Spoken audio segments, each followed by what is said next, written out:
Knowing your value will give you the leverage to have a conversation. Always believe you were born to win.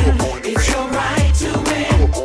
Claim it, frame it, 'cause you were. Let's talk about negotiating your worth.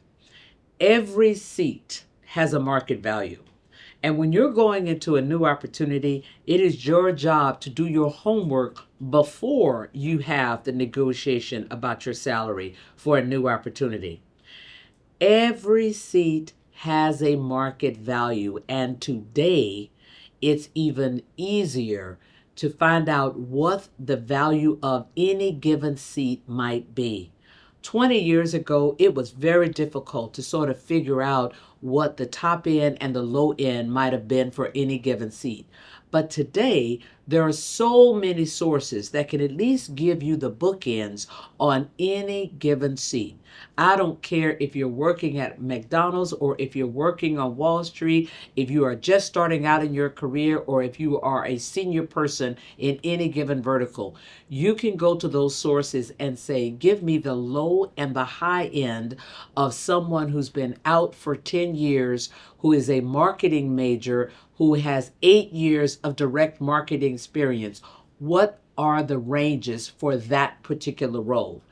And as you go into your conversations, you want to make sure that you're being offered a salary that is not below the low end of whatever that range might be.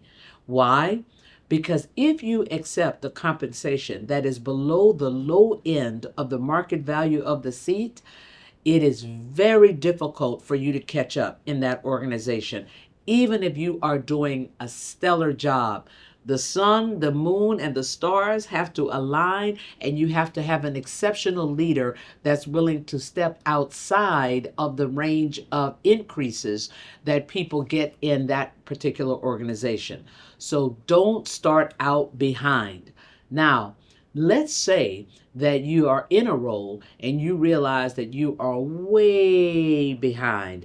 Well, as my good friend Mika Brzezinski says in her book, knowing your value will give you the leverage to have a conversation. And I would argue that the conversation might go something like this. Hey, Joe, I've realized, I've done a little homework, and I realized the market value of my seat today is between X and Y, and I'm making X minus A.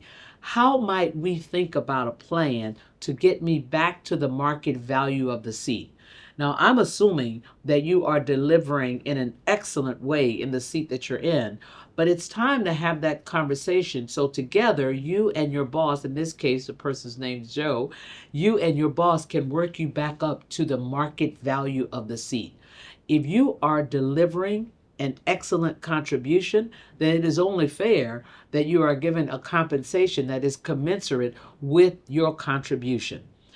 It's important to understand that the only person that has responsibility for your career and your compensation is you. And you can't blame the organization, because let's face it, if I have the opportunity to hire you below the market value of the seat, that works for my organization. So do not take it personally. You have to make sure you are exercising your power and that you are taking responsibility for knowing what that range is and speaking up about it.